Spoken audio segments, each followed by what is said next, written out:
Hello and welcome to the eBike4Bart Cyclosportif here on Zwift. Now today we have partnered with INEOS for a group ride absolutely packed with stars from the area of sport, and it's not the INEOS that you're used to in relation to cycling or in relation to Zwift. We're partnered up with Team INEOS UK, who are a Portsmouth-based sailing team helmed by none other than Sir Ben Ainslie, the most decorated sailing Olympian of all time. And basically, he's taking a break from the 2021 America's Cup and be swapping his sails to basically raise money for the Bike4Bart Foundation, which is a fundraising effort held annually by the Andrew Simpson Foundation, which was founded by Ben Ainslie in memory of Beijing gold medalist Andrew Bart Simpson, and is designed to transform the lives of young people through sailing. Now, joining him today will be many of his teammates from Team INEOS UK, including PERCY OBE, who you can just see, or will see very, very shortly, pounding away on the pedals. He's actually given me a wave already in his virtual world. And there's many other stars as well. Chris Lawless from Team INEOS. There is the man himself, PERCY. He's actually inside a simulator. More about that a little bit later on. Lots of other riders taking part on this route. We've got 3 courses out on the route at the moment, and the course that the riders will be taking today is 2 laps of the greatest London route. So approximately 50 kilometers in total, not too hilly, so around 150 meters of elevation. And they'll be taking a little bit of a loop out into the Surrey lanes, as well as taking in some of the famous sights and sounds of London, including Big Ben. And there is Sir Ben Ainslie himself. It looks like he's in the Nautilus Library, but I believe that is that's one of his many lounges that he has on the Isle of Wight there. He's been riding for about 20 minutes or so. It's going to be a lot of fun, but as you can probably tell already by my rather staccato start to this, I'm not a sailing expert at all by any stretch of the imagination. So thank goodness I have alongside me Shirley Robertson OBE, herself a double gold medalist in sailing in the Olympic Games. Thank goodness you're here, Shirley, because this is something quite different. I'm going to need a bit of a hand. Well, I'm delighted to help out today. The Andrew Simpson Foundation is a big deal to sailors. You can see that by the number and quality of sailors who are taking part today, and the fact that INEOS aren't out training. This is an important morning for everybody involved, and it's exciting. It's going to be a good ride. They say it's not a race, Matt, but I'm suspecting it's going to be pretty competitive. I think it might be a little bit competitive. The riders are already well on their way, and I did see a few riders warming up well, very, very intensely, in fact, especially the grinders, and we'll talk a little bit about the grinders a little bit later on. But it's worth talking a little bit before we get into the action as they just stream around the roads of London here, Shirley, about the foundation itself, because we're hoping to raise some money here, and you can get in touch via Ben Ainslie's Facebook page and the Bike4Bart webpage, because raising funds for this charity is so important and very close to Ben's heart. It's a great foundation. I mean, it does what it says in the tin. It takes young people sailing, and not just sort of a one-off, occasion, not a taster session, but it helps them develop a passion for the sport, and whether they helps them develop a career in the sport if they want to. And for £70, you can introduce 2 young people to an incredible sport that really develops confidence, I think, and independence. And I mean, I know we're all biased, but it's a lifelong passion and a real affinity with the sea and with the water. So they do great work, and every year they're developing new bases, not just within the UK but also abroad. Obviously, the foundation came about because of a very sad incident when Bart passed away training for the America's Cup, but he was really special to everyone. He always had a smile on his face and a kind word for everyone, and I think today is about raising money. It's about having a good ride, but also remembering a great supporter of the sport and a great friend to many of the people riding today. Well, there you go. Very eloquent words there. But please, we urge you to get in contact. stick a few quid in the bin, because it does sound like an exceptionally worthy cause. And it is great to see some real legends of sailing out on the roads of Zwift today. We just clicked on, we've moved to another screen, because as I explained before, we've got 2 laps that the riders will face today of around 25 kilometres. The vast majority of the route takes place in the centre of London, but the group that we're looking at now with Chris Lawless, this is the A group. They set out at 10 o'clock. They've already got 25 minutes under the wheels, and they're moving along at quite a good pace. I think they've done about 18 kilometres at the moment, just heading into the Surrey lanes. This is a group, Shirley, that contains Giles Scott, a gold medalist at Rio, Matt GOTREL, who a gold medalist rower, and Ben Williams, and also Chris Lawless of Team INEOS. You can just see him highlighted there, the only road pro, the only cycling pro in the mix. And this group looks like they're moving along pretty tastily at the moment. Yeah, they're going fast, aren't they? I mean, no pressure on Chris. I guess he has to be first back, and there might be questions asked.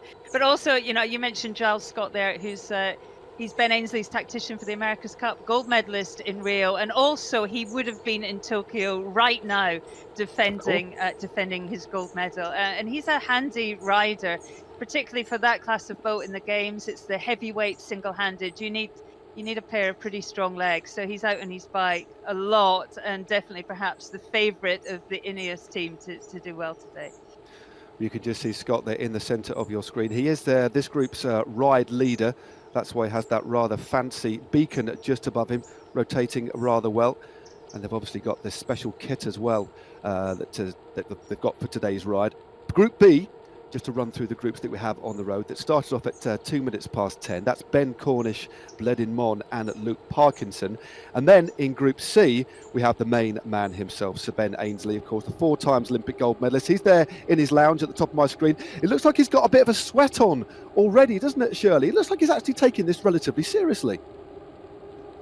Well, if you know anything about Ben Ainslie, he's not going to take it. He's not going to take it lightly. You're hoping to do well here, Ben. Oh, I'm not sure. Maybe we'll talk to him a little bit later. Can you hear us, Ben? Pointing at the screen. I think we're going to get Hi, Ben. Ben, we've only just started, and you're looking very sweaty. I guess you're taking it quite seriously. Well, I'm just trying to keep up with everybody else. I've got Ian Percy. He was leading the group for a bit.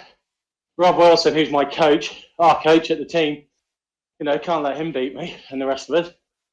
So we've got a bit on, really. I just wanted to say a big thanks to, you mentioned the guys at INEOS Cycling and the team at Zwift for helping us get this going.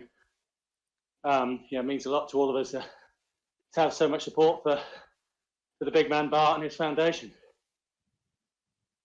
Ben, you're founder of the foundation. Just tell us a little bit about why it's so important to you and you know, what work they do. Yeah, I mean, I have to say, very generous opening comments, but really it was Ian and Leah, Andrew's wife, who were the force behind getting the foundation going, and a few of us came in behind to support. And Richard, Ian's brother, now is the CEO. So it's really become a family affair, the team, a lot of Bart's great mates in the background supporting the foundation. I think the support that it's had over the last 6 years or so is just, a measure of the man himself. So had some great achievements so far, but still a lot to do. And still, of course, a very challenging environment that we're all living in the moment. And charities, of course, really suffering in terms of that lost income revenue. So anything we can do, any support you can give to the foundation will be massively appreciated. Well, Ben, we'll talk more about the foundation as the ride progresses. Okay. But let's chat.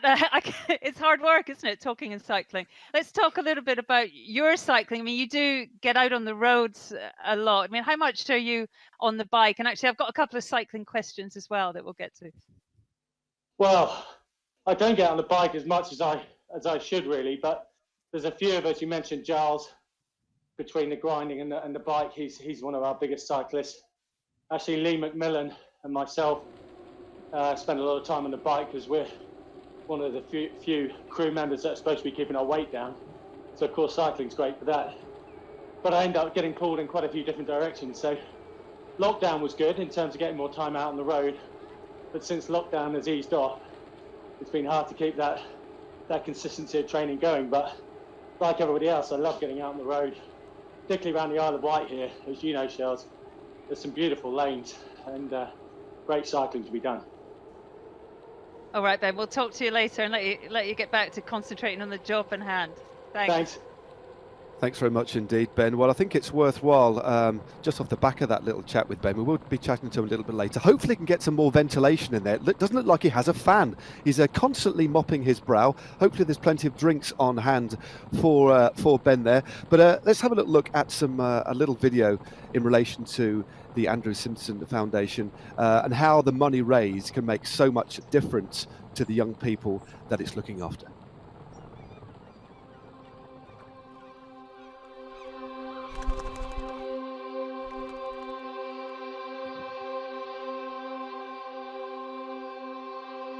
I look at kids growing up nowadays and there's so many opportunities to do so many different things, but the easiest thing is to do nothing and get sucked into that screen generation. It's good for exercising yourself and overcoming your fears.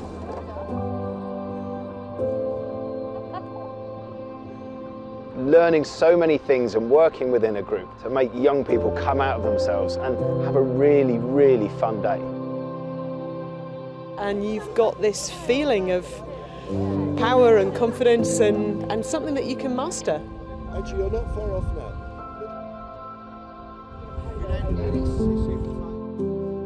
3 years ago, Alfie was a different person. His behaviour was bad. He had got himself into lots of trouble. He'd been bullied. His self-belief was so low. It makes me feel like I'm a new person. Other people see my actual other side of me. Give them an aspiration on other ideas that they could do in life, not just the normal jobs that we tend to give young people. Coming here for him has been one of the biggest changes that I've seen in a student. His whole attitude to school has changed, and he's even thinking of a career in the Navy now. Personally, I can't say thank you enough.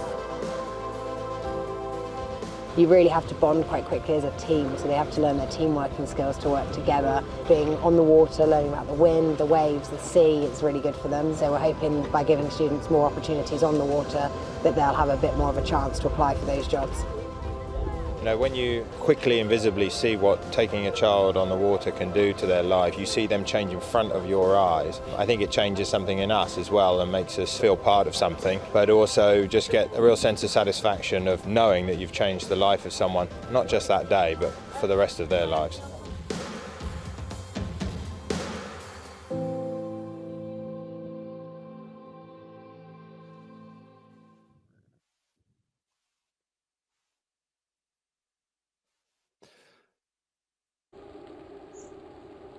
Well, what a wonderful little glimpse and insight there, Shirley, into the difference that the foundation made. And I think the key sentence from me from that little video was from Ian, who said that you can see the kids change in front of your eyes, and because there is something really, really magical about water, it draws us. It's something kind of almost spiritual about it. But what a lovely way of summing up how important it is and the difference it can make to young kids' lives. You know, I can remember my own first experience sailing off on a boat on my own, aged about 7 or 8. And, you know, you can't drive a car, you can't even really cycle anywhere by yourself. But this amazing sense of freedom and confidence. And I mean, that just grows and grows with time on the water. It's a special thing. And Bart knew that. And I guess, we know that too. And the foundation is trying to keep that going. No, it does. It looks exceptional, and to see those kids smiling and building their confidence. And I think another key element of being in a group is the importance of teamwork, isn't it? And bonding as a group, which is something that is a key important skill, especially if you're growing up, especially if you've grown up in quite difficult circumstances as well. Yeah, you need to be resourceful, and you need to be able to communicate with the people you're sailing with and communicate well, and all those kind of life skills that we all need. So, you know, the sailing environment can give you that for sure. Well, talking of riding in a group, talking of teamwork, look at this. This is the group. This is one of the groups on the road.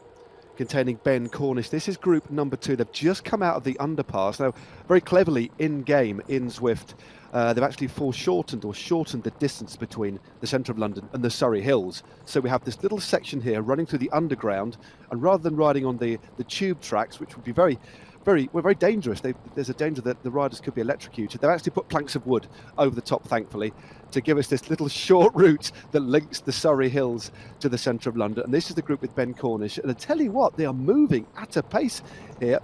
Just here at the top of the top right of the screen, that is the topography, that is the elevation. This is a relatively flat route, that is where they are on the road.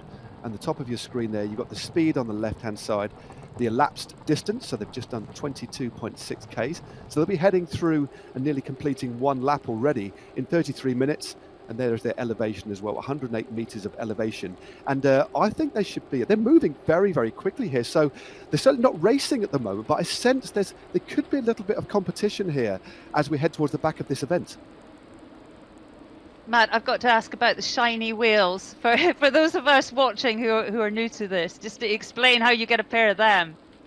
Well, that's known as a very, very special bike in game. It's a very special achievement. It's got a nickname as the Tron bike, and as you can see, it's the most efficient bike that you can ride on Zwift, and you have to earn it by climbing the amount. Well, I think it's 50,000 meters. You have to climb Everest in terms of elevation gain. So a lot of uphill climbing. So basically, elevation gained. Once you've reached that particular point, you are rewarded with one of these rather shiny bicycles, and they are very, very sought after indeed, and can give you that little bit of an advantage. And of course, the wonderful thing about Zwift is the gamification side of it. You can go to your garage. The more that you ride on Zwift, the more that you can unlock in terms of equipment and bikes. You can see different sorts of frames being used here, different sorts of wheel rim depths. Generally, a deeper rim means it's more aerodynamically efficient, especially on the flatter to more undulating roads. But as you can see, Ben Ainslie there has gone for quite a traditional setup. Looks like he's got a regular steel frame with shallow rims, so quite an old school setup there for Ben. But again, he is quite new to Zwift. I believe he's only level 1, but moving very, very nicely at 3.2 watts a kilo with 22 kilometres under his wheels, heading into Surrey, Shirley, for the first time. Ben is one of the fiercest competitors I know. Whatever he's doing, he wants to win, and I'm sure he's been getting in some sneaky rides in preparation for today. But never underestimate Ben Ainslie. Indeed. Well, we've got a few questions coming in here, Shirley. You can actually head over to the INEOS Team UK Facebook page and Ben Ainslie's Facebook page to fire some questions, and we're getting them through here. Jamie Wayne, we'll ask Ben this in a minute. Jamie Wayne wants to be wished happy birthday. I'll wish him it. Happy birthday, Jamie. And another question here from Lucy Goff. How does your AC boat compare to other teams? I think that's going to be one for Ben as well. But please keep your questions coming in.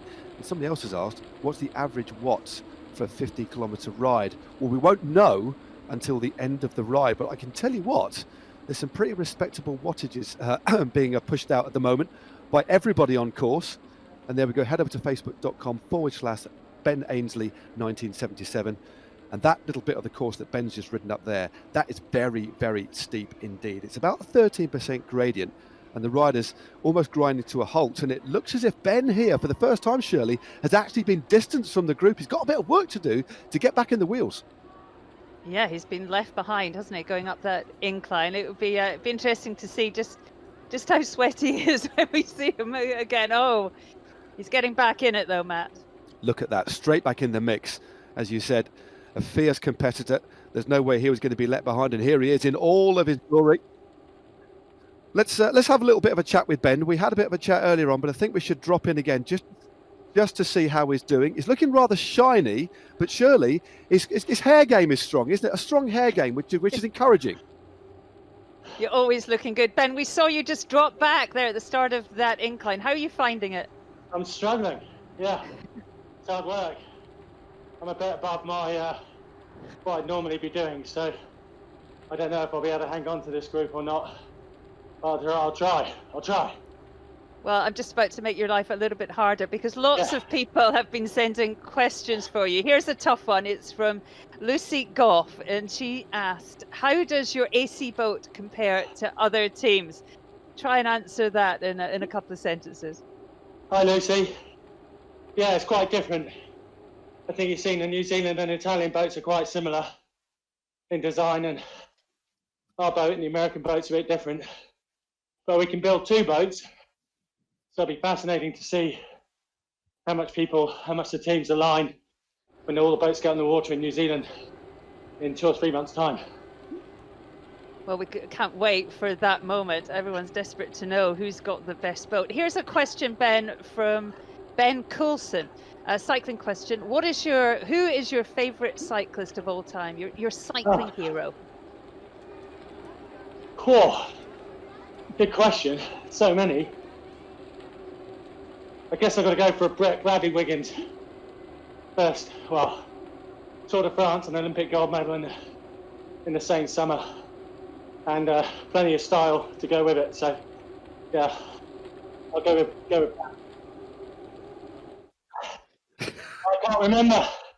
I can't remember.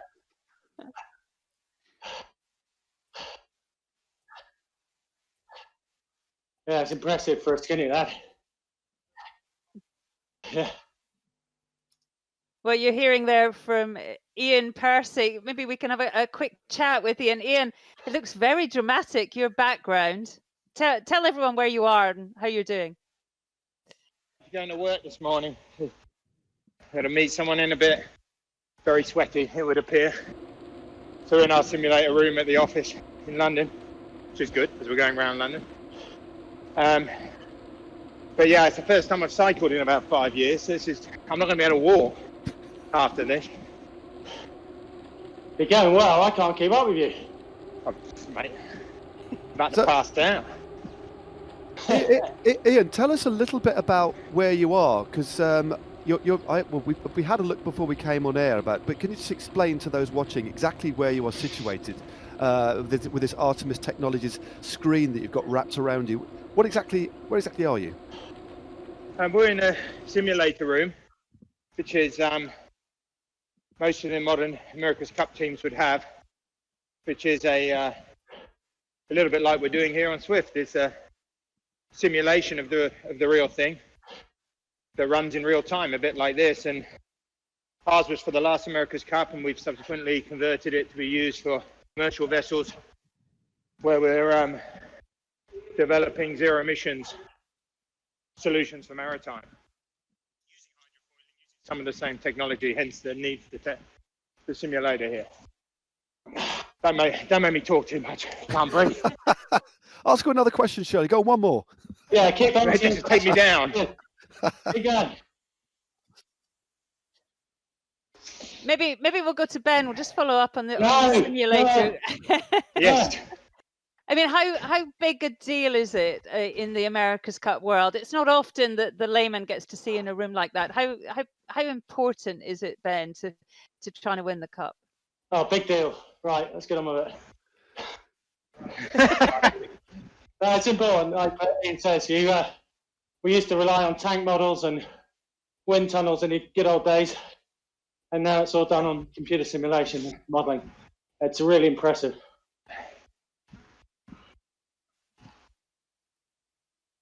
All right, well, we'll catch up with both of you a little bit later, but let's see how you're getting on the track. Thanks very much, well, great to see the guys looking so well. I'm surprised, actually, Shirley, how well that Ian is riding, considering it's the first time he's been on a bike in such a long time, but he's coping pretty well. Well, Ian PERCY is ever self-deprecating, but I know he has been running a lot. In the last Cup, he was head of the Artemis America's Cup team and very much part of the team on the grinders the whole time. He's fit and he's competitive, and he's in the same group as Ben Ainslie, so he won't want to let himself down for sure. I mean, obviously, Shirley, it's been a difficult time for everybody. Whatever you do in life, it's been particularly tough. But what will these sailors have been doing during lockdown to keep themselves fit? Obviously, not everybody has access to a simulator like the one we've seen Ian riding within there. So how typically would sailors be keeping themselves fit and most physically and kind of mentally and in tune with what they need to do? Well, in the cup setting, life kind of carried on. They couldn't go sailing, obviously, because it's impossible to social distance, really. But the fitness carried on, the designers carried on designing. Ben might tell us more in a bit, but they carried on using the simulator. So just try as they could. They kept it all rolling. They may not have been in the gym together, but the grinders, certainly they all had machines at home, and I guess connected and raced each other through a platform like this. I mean, I think they were actually using Zwift, and maybe they'll tell us about that. Well, this is the group on the road containing Giles Scott. And I must admit, he's looking at the wattage on the top left there. It was hovering at around 300 watts. That is very, very respectable indeed. And unsurprisingly, Shirley, they are well into lap number 2. I think they're going to finish a little bit earlier than we thought, but this just shows the kind of level of fitness. You wouldn't ordinarily have thought that people sat on a boat would need to be that physically fit, but clearly there are so many parallels. And it's worth mentioning as well, isn't it, that also on the ride in Group C is Stephen Park OBE, the British Cycling Performance Director, who previously was the Performance Director of British Sailing as well. So there are lots and lots of parallels, aren't there? For sure, and a lot of sailors love the bike. We're just seeing actually Giles Scott in your screen, who was right up the front of that group. He should have been in Tokyo defending his gold medal, and so absolutely at the top of his game and as fit as he could be. He's ready to go and taking today very seriously. He certainly is. And this is, of course, this is a picture of one of the grinders. The grinding team, just for the record, Chris Brittle, Graham Spence, Neil Hunter and Tim Carter, all part of the Team INEOS UK grind.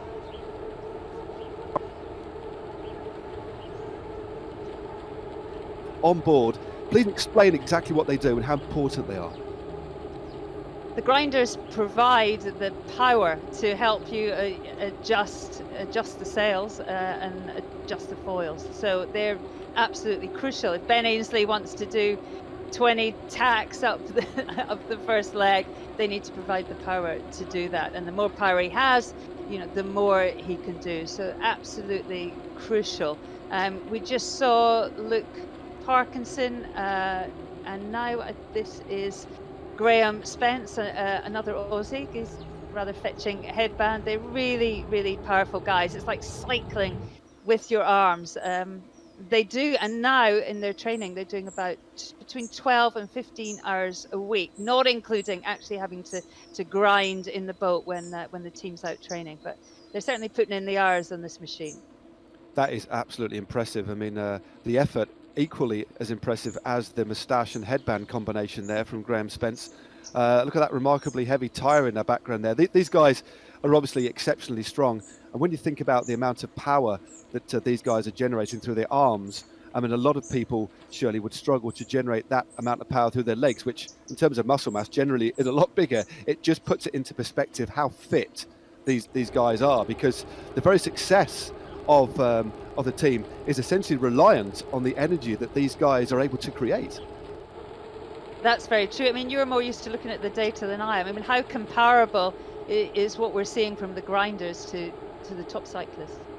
Very, very comparable. I mean, apparently these guys can sustain around 300 watts, which in terms of a functional threshold power would put them in the exceptionally fit category. But when you look at the amount of maximum power they can generate, some of the numbers that we've seen around 1900 watts. That's more power than most road sprinters could put out. For example, Mark Cavendish could probably put out 1500 watts. Some of the heavier sprinters, 1800. And Chris Hoy was putting over just over 2000 watts in one of his sprints on the velodrome. So these are somewhere in between. The amount of max power they can put out is somewhere in between a road rider and a track rider, but superior, in fact, to what we see out on the road, which has actually blown my mind, to be perfectly honest with you. Well, we can see Luke Parkinson there on the screen, he's checking his phone and turning the handles. An incredible athlete. He was with Ian Percy in the last America's Cup and Artemis Racing. He's won the Volvo Ocean Race. There we go. I don't know if he's texting his girlfriend or he's answering questions on his Facebook page, but a real asset on board and an incredible athlete. No, certainly very, very fit indeed there. As you can just see one of his teammates there. just making sure, probably checking social media, because when you look at the angle that they've gone for in terms of the camera, they've really thought this through, haven't they? Maximum social media exposure there. We're seeing a rare glimpse actually into the gym at their HQ in Portsmouth Old Town. It looks pretty functional. It looks like a good gym. I mean, interesting to point out also that there's an amazing amount of shared knowledge between all the INEOS teams, between the cycling team and also the Formula One team. So, you know, it's helped a lot. I know it's helped a lot in terms of performance and just sort of upping the level and the game of the sailors in the team. No, there are many parallels in elite sport, not just from a physical perspective, but the trickle down from the technology point of view. And earlier on, we saw, of course, Ian inside that virtual, what would you call it? It was a virtual boat. That's basically, apparently, well, Ian was on air earlier on talking about the location that the boat is situated in, and it's Looe Harbour, isn't it? I believe in Cornwall. That's where they're basically situated. But that piece of kit, I mean, is quite incredible, isn't it? It really is cutting edge and state of the art. That means they can sail basically 365 days a year, regardless of the conditions. Well, it's actually in an industrial estate in Slough. Just shatter your illusions. But yes, when you're sailing, you're in a harbour in Looe, and I've had to go myself. It's absolutely impossible. It's really difficult. Everything happens so quickly, and obviously the boat's on foils. It lifts out the water, so there's a real kind of 3D aspect to it. For normal sailors, people who are used to sailing slowly in the water like myself, it takes a bit of getting used to. But it is important not just to hone the skills of the sailors, but also for the design teams as well. I mean, in essence, they can try out how saleable different bits of equipment are, how in the simulator first, before, I guess, either spending a ton of money making things or wasting valuable training time on the water. Yeah, indeed, it's all about optimization, isn't it? As we see Ben Scott there, or Giles Scott, should I say, a gold medalist in 2016 in Rio. A couple of the other Tron bikes that technically, the nickname for these rather special bikes on Zwift is a Tron bike, but actually they're formally known as a Concept Z1. And you have to climb more than Everest. I just did my little bit of research. I should have known that. You actually have to climb 50,000 meters of elevation. So I think Everest is about 8,000 meters high. So yeah, you have to seriously do some multiple Everest before you can attain one of these bikes. And as I said, they are quite rare, thoroughly sought after. So there you go. Every rider in picture who's got one of those Concept Z1s has climbed the equivalent of 50,000 meters elevation, which might even be through the atmosphere and heading towards the moon, I think, Shirley. I guess if you're surrounded by shiny wheels, you're doing pretty well. You're in good shape. It's a good indicator. It certainly is. And of course, the riders midway through, we talk about the virtual sailing world, and Zwift, of course, is a virtual cycling platform. There are multiple worlds that you can ride within, and the world that we have chosen for this particular ride, raising money, of course, for eBike4Bart, this once-a-year event to raise money for the Andrew Simpson Foundation. They're choosing the streets of London and the Surrey lanes as well. We go through Richmond Park, but mercifully for these riders today, they won't have to do anything near Everesting. It's more taking on the sights and sounds of the City of London. And look at this. Normally people ride on Zwift as a training aid or to ride in bad weather, and you're not going to believe this, Shirley. It's actually raining in-game at the moment. Someone has a sense of humour, don't they? That's funny. They're pouring down with rain on the streets of London. Dark skies here for the group containing Cornish. This is Group 2 on the road. 34 kilometres under the wheels and still moving along at a pace. They can just see the top left there, 42 kilometres an hour. That's a shade over 25 miles an hour and 237 watts. That is a very, very respectable pace. You can just see there, just below the watts there, you can see 85 RPM. That's revolutions per minute. That's how many revolutions you're actually pedalling. Or if you're a grinder, how many you're not pedalling. What's the phrase actually for pedalling as a grinder? Do they call it something different, Shirley? Well, it's grinding, which is a Just terrible grinding. name, isn't it? It's a terrible name. Okay. We're now going to throw to another VT called Back on Home Waters. Hope you enjoy this.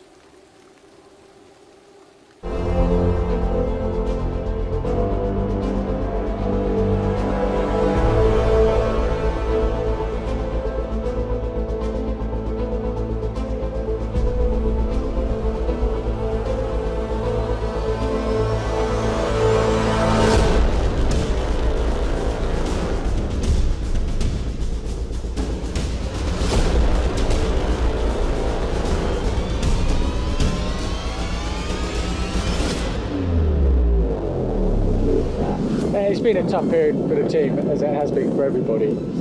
For us now to be back on the water is a really big deal. It means we can keep our development going. Obviously that's crucial looking ahead to Auckland next year. And for the team, you know, there's a real positive vibe that comes from being out in the water, what we're supposed to be doing. So good day.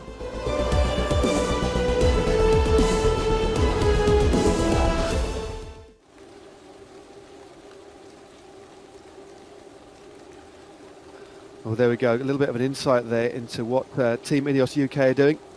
Planning, of course, surely towards the America's Cup. And it may be worth, I think, it's having another bit of a chat with the man himself, just about what his aims and ambitions are going forward after what's been quite a difficult time for everybody. Let's get Ben back on. Just see, we just got the grinders at the moment, but Ben's back on. Hiya. Hi Ben, we just saw a lovely VT when you got the boat back in the water. I mean, how difficult was it trying to prepare for the America's Cup and losing so much time? And I guess, you know, how much back on track do you feel?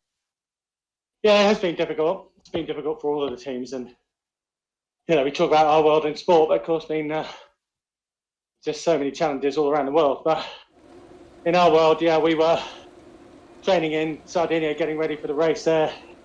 Had to come back to Portsmouth and regroup really. And we talked about the simulator, how critical that is, and that really came into its own through those 2 or 3 months of lockdown.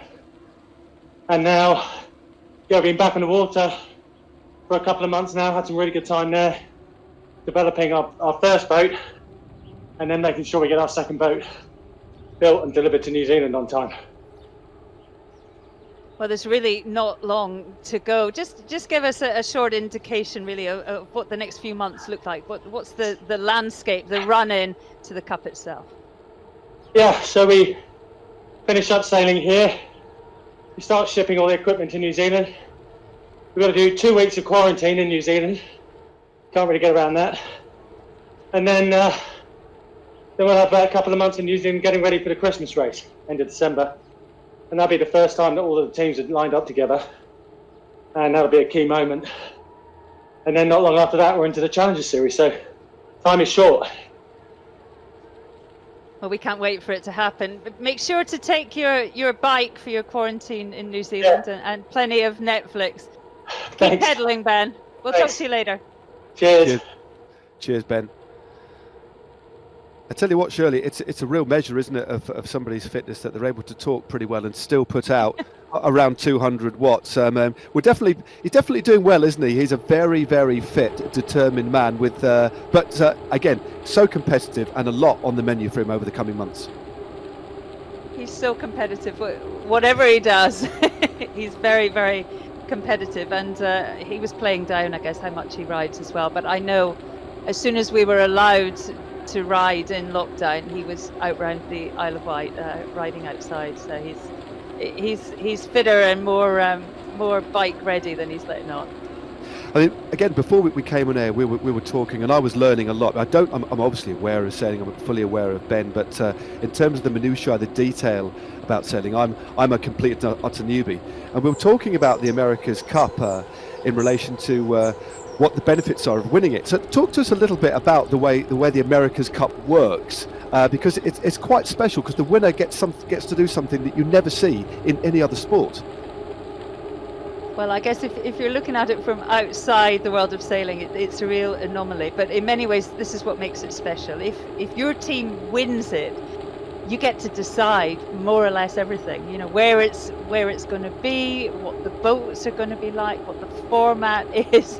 So in some ways, it's difficult for the sport, because you know everything can change. There's no sort of, you know, nothing just builds from the year before, like in most big events. But in other ways, and for me as a broadcaster, it's fascinating. It's full of intrigue. Everything's always changing. It's a real design race. I mean, the designers, if you don't risk enough, you don't push the design boundaries, you will not win the race. But push too much, and it's all over. So it's not just a collection of the world's very best sailors, but it's the whole thing. It's arriving at a set date, having won the design challenge as well as winning the sailing challenge. So it's properly fascinating.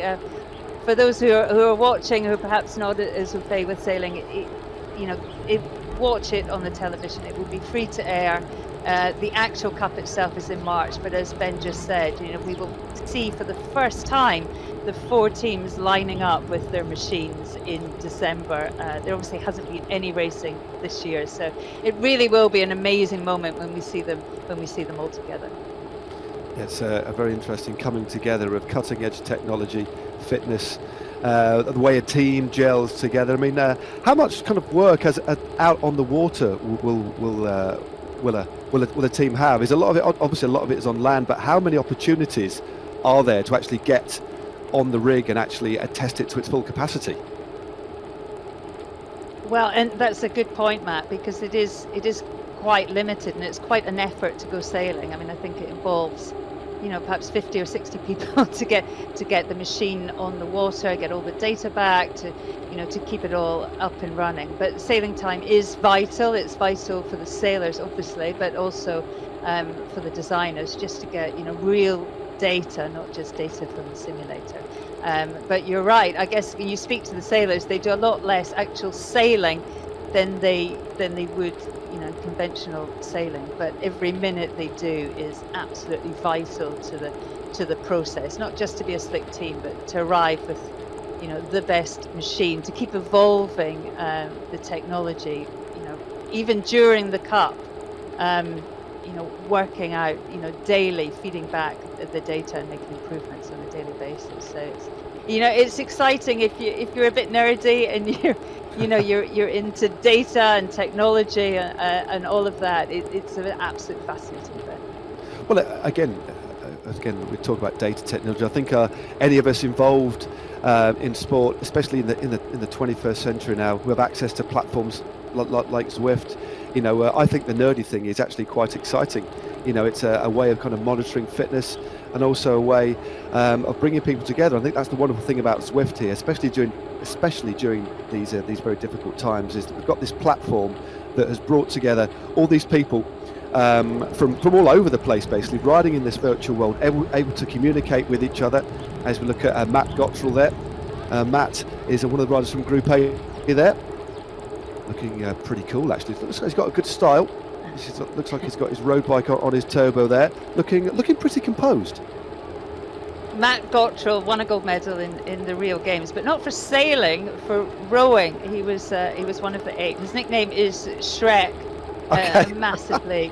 A massively powerful unit, but also a good sailor. I mean, he grew up sailing, was part of the youth development squads before he chose rowing. But he's a real machine. I don't know why he's called Shrek. Well, he is a machine, and we're going to look at some more machines as well. We're going to have a little look at the grinders and talk about, we touched on the importance of the grinders within a team, how they generate the power to actually maneuver the boat through the water. They are an absolutely pivotal, vital point. We should get a picture of the grinders again, picture in picture. Just a reminder of the team. They're in Group C. They're out on the road, moving at the same speed as the cyclists, which I still find quite incredible. Chris Brittle, Graham Spence, Neil Hunter and Tim Carter. And any of you watching who knows a little bit about Zwift, a little bit about cycling, the amount of power they can generate, they are at the moment putting out between 250 and 300 watts, which is mightily impressive. This is Tim Carter. And I mean, how much, and we talked a little bit earlier on, Shirley, about the kind of work they do. So primarily, they just have to keep the fittest of all of the team, really. Is that fair to say? Oh, yeah. By a mile. I mean, the boat's full of athletes, but yeah, I mean, they're generating the power that the boat needs to make any adjustments or to do maneuvers. So they are so fit. And actually, Tim Carter, who we're looking at now for Sports Relief, he did this for 24 hours. Oh my God! which is quite something, huh? That's astonishing. I mean, riding a bike for that long is hard enough, but the bottom line is, Shirley, on a bike you sat down. Blimey, I mean, you sat down pedaling. I mean, but actually stood up. I mean, that must really take its toll on the back as well as the arms, because to me that looks a little bit like too much hard work. Yeah, but at least you don't get a sore bottom, Matt. So There is that. There is some pluses. Yeah. There's some small modes. I mean, just to go through some stats again, some grinding facts for you. There has been a maximum power recorded, so an explosive sprint-like effort on grinding of 1,916 watts, and that was recorded during training. The average sustained power is 300 watts, which in terms of functional threshold power for any cyclist is exceptionally good. The average crew weight is 90 kilograms, so they are heavier, musclier individuals, far heavier than your average professional cyclist, which kind of, I guess your average pro cyclist would weigh between 65 and 72 kilograms. And the heart rate during a 20-minute race, 88% of maximum. So basically, that's kind of riding or performing at threshold. And the average kilocalories consumed by a sailor in a week, Shirley, get this, 42,000. And they will take on 35 plus litres of SAS fuel on average drunk per week per sailor. So they're putting out a lot of energy, so they've got to take a lot of stuff in as well. It's interesting to hear the data. I mean, Matt, at the last America's Cup in Bermuda in 2017, the winning team, the New Zealand team, actually installed bikes into the cockpit of the boat. It was a loophole, I guess, in the rules, and I mean, and I suppose we would think, obviously, you know, your legs are a bigger muscle than your arms, are more efficient. They did go on to win. Whether it was the deciding factor, we don't really know. But it's interesting now, you know, in the space of 3 years, I guess bikes aren't allowed, so there's been much more focus on refining the athletes, the grinders, and it's interesting to hear the stats, because actually they're not far off. They're not far off what it would be on a bike. No, not far off at all. Well, there's Ian Percy, just midway through this group. Let's have another chat with Ian, just in the centre of that Artemis simulator. There's it. How's it going, Ian? You're riding no-handed. You're breezing along, my friend. I'm hurting. I like that about the whole turbo trainers. You don't need to have any balance. That was always one of my weaknesses. No, it's hard. I'm 175 beats a minute here. This is not a cruise in the afternoon. And I'm an old man, so that's a lot. How's it been in the group? Has it been? Oh, sorry, Shirley. How's it been in the group? Has it been quite competitive? Well, you just don't want to get dropped, because then it gets a little harder, which is quite cool the way it works. So I think by accident we're all not trying to get dropped, and the pace is going beyond all of us old blokes. But we're in the tunnel now. We're almost home, aren't we? Not far to go. Remember this.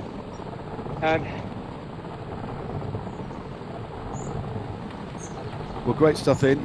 We won't keep you any longer, but you are looking for, all things considered, Shirley, for his first ride. I know he's probably playing his cards a little bit close to his chest. He's clearly a very fit man, but clearly is understanding the nuances within Zwift, because riding in real life, when you sit behind another rider, you get the benefit of a slipstream, and also like in sailing as well. If you're sailing in the wake of another boat, I understand there's benefits to have, because water moves in a similar way than air, doesn't it? So there's nuance in game. There is a benefit to sitting on the slipstream of another, and it's good to see that Ian is actually kind of finding his feet, as it were, within the game.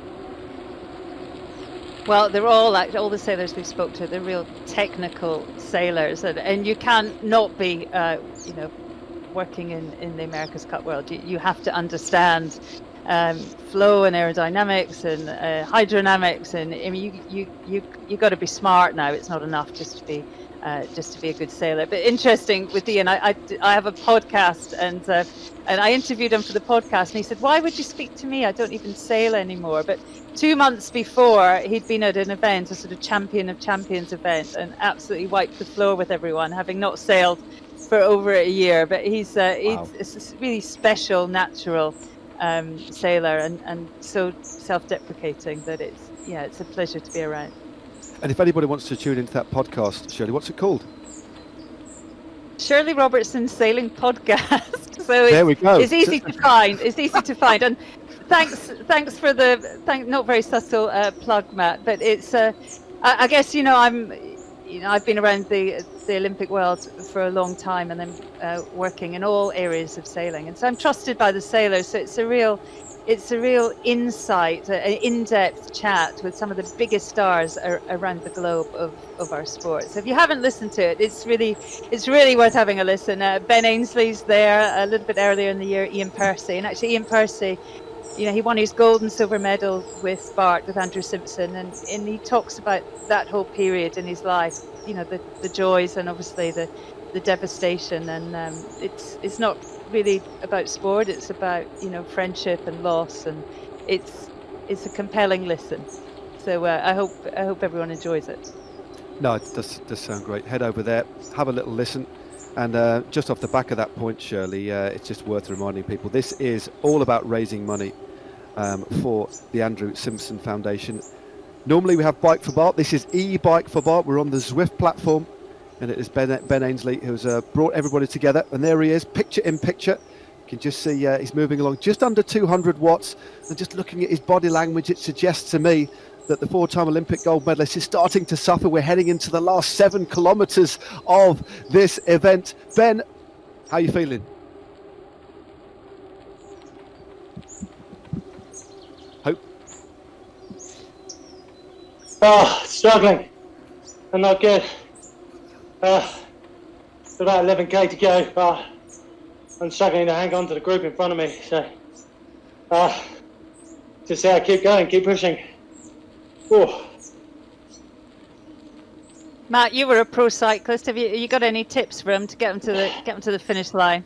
Well, looking at the moment where he is, he's sadly lost the wheel, and we heard Ian earlier on saying that once he'd lost the wheel, it's harder to cut through the air. So Ben is experiencing now riding on his own without the benefit of sitting in the slipstream. He's on a climb of about 4%. He's in Richmond Park, which is just down the road from me, actually. I'm here in Hampton Court. So I feel like getting on my bike and riding over and maybe giving him a bit of a tow. But look at this, he's not giving up, still under 200 watts. He's actually caught another rider now. And one thing we know there for sure, Shirley, is that this man will not give up, whatever. And look at this, he's managing to nudge just over 200 watts here. I think you've got 44 k's under the wheel there, Ben. I think you've got about 6 or 7 kilometers to go. So keep going, mate. Keep going. Roger. I think, Shirley, it's a little bit unfair of us to ask him any more questions, because that's almost cruel, isn't it? That is cruel. He's still listening.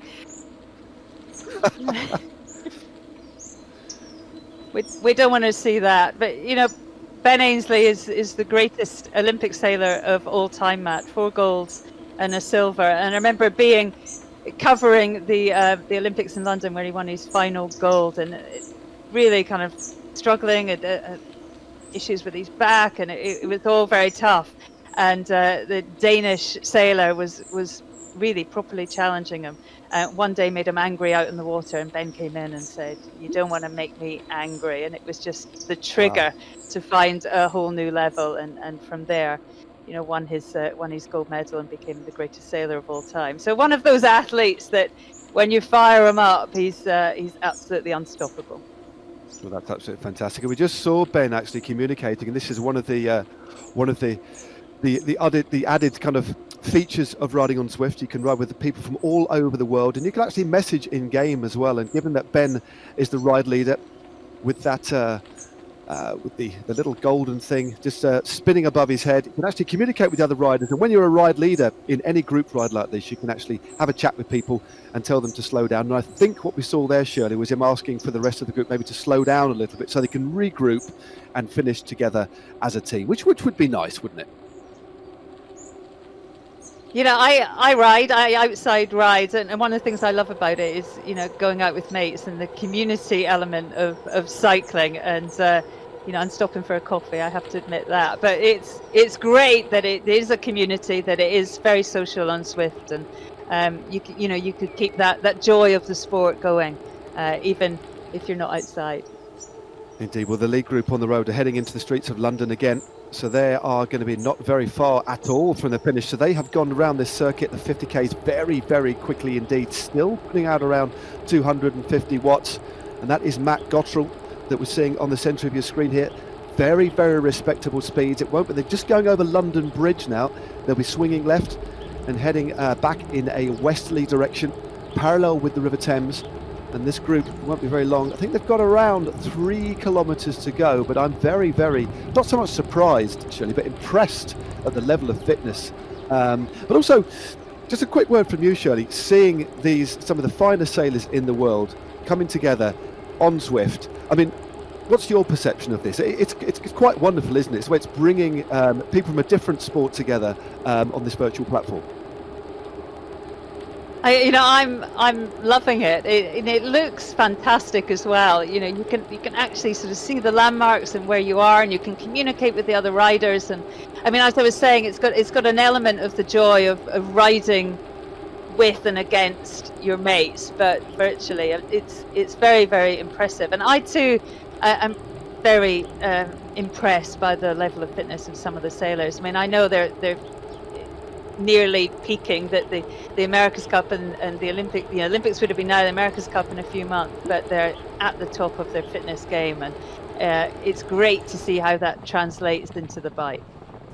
That certainly is. All very, very respectful indeed. And I think by the sound, the rasping sound that we're getting through our headsets, I think that Ben might have his mic open, gasping in the gulps of air. It's fine, but it actually adds a real kind of rich texture to the narrative of today's event. Hearing a 4-time Olympic gold medalist go as deep as he is. Well, it's almost like we're there, Shirley. I mean, they said it wasn't going to be a race. It was a sort of ride, a sporty for a ride in company. But hearing that gasping, I'm slightly worried about Ben. I think he's got some adult. I think he's got some adult supervision on hand, thankfully. But the finish line won't be too long. He's just going through that underpass again, through the tube, up that nasty steep little climb, which is the steepest part of this particular circuit. And then it would just be a few. Well, he's out of the underground now, back onto the streets of London, and only about 4 kilometres to go. This has been tremendous. We're going to probably be on air for just another 5 or sort of 6 minutes. And please do urge you to head over to the Bike4Bart webpage and make a donation. If you don't even make a donation, just have a little bit of a read about the good that this foundation is doing. The Andrew Simpson Foundation, of course, which was founded by Ben Ainslie in memory of Andrew Bart Simpson. And it's, I said, the more money that can be raised, Shirley, the more differences that can be made to young people's lives. Yeah, and it's not a lot of money. I think I said in the beginning of the transmission, £70, 2 kids get to go sailing. They get to be introduced to what could be a lifetime's passion, and to just in some way kind of build their confidence. And they have centres along the south coast. There's just about to be one in Birmingham, so if you're in that area, look out for it. I'm not sure when it's open, but I think pretty soon. They have one in Lake Garda, which is amazing, and they have all the best, all the training foiling boats there. My son's been raved about it, best week of his life. So great instructors, a good ethos. They're not kind of. My son came back and said, they weren't like shouty instructors. They were really nice, and I think that's the ethos of it. Is learn the sport and be introduced to the sport in a really relaxed manner. So. Yeah, they do great work in a good way, and the sailing community is very much behind it. That's absolutely fantastic. And what a way to raise money as well. Riding here on Zwift, on the virtual platform, all of the riders from, of course, Team INEOS UK coming together on bicycles, albeit virtual ones. We've got the grinders as well, grinding away. And I did see a couple of messages in game there, Shirley, suggesting we could see a little flurry of attacks and maybe a little bit of a final push to the line. I think somebody said, when are we going to see some attacks? And attacks in cycling parlance means basically zipping off up the road. And it's not going to be too long before we cross the finish line under Heartleg. 2 kilometres to go. There we go. Pull the pin. There we go. So that to me, Shirley, suggests we are going to see a bit of a final flurry. Oh, I'm excited. This is the best bit of the race. I'm excited to see this. Who's going to be the top sailor? It's going to be good. Yeah, who's going to get bragging rights amongst the team? We are going to see, no doubt, the watts just start to lift up a little bit. Yeah, 245 watts. Yeah, the speed starting to increase. We're just moving along in a westerly direction, heading away from the city of London now. We've been over London Bridge. That was our entrance point into Surrey. We're now heading just along the banks of the Thames, heading towards Parliament, where we'll have the finish. So with the speed starting to increase here, Shirley, any tips for these riders? How do you think they should play it? Do you think they should just go hell for leather or play it a bit more tactically? What do you reckon? Oh, you're the expert, Matt. But you know, I love it when they make a final push right at the very end and nip it on the finish line. So I'm hoping for a bit of drama and a little bit of jeopardy right on the finish line. Great stuff. Well, I think what you're alluding to there is one of the classic bunch sprints, the kind of back end of the race that Mark Cavendish would revel in. This is a little right turn here, just heading up. This is a nasty little drag, actually. This is one of the small climbs on the circuit, just coming up to just having a look on the course. They'll swing left and then they'll enter the mall, I believe, in just a few moments' time. So look at the speed here. Speed really starting to increase, 311 watts. This is where the power is really being dropped up this nasty little drag, but this group still staying together, Shirley. The big question is, who is going to take the spoils at the end of the day? 51 kilometers an hour is the speed here. Very, very impressive. Over 30 miles an hour uphill.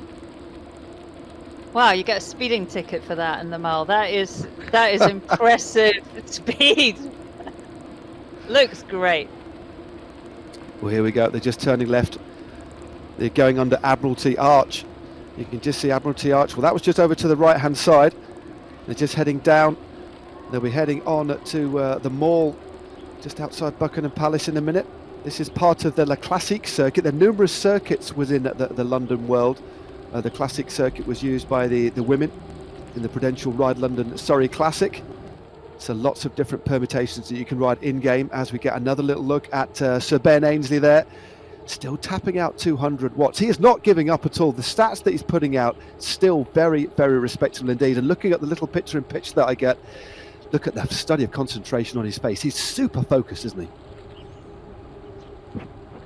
Yeah, I don't think we should speak to him, Matt. No, I don't think that's a very good idea. I think we might make him angry, and we don't want to do that. I don't think you'll get him as a guest again on your podcast if you ask him any more questions, to be honest with you, Shirley. But there he is again. Let's not speak to him. Let's just gaze at him there, still pounding away the pedals on his watt bike there. But even a little smile there. He's a consummate professional as well, isn't he?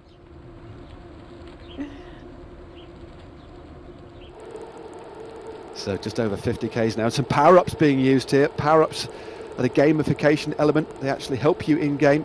If you get an aero power-up, they are awarded at random points throughout the course. That makes you more aerodynamic for 15 seconds.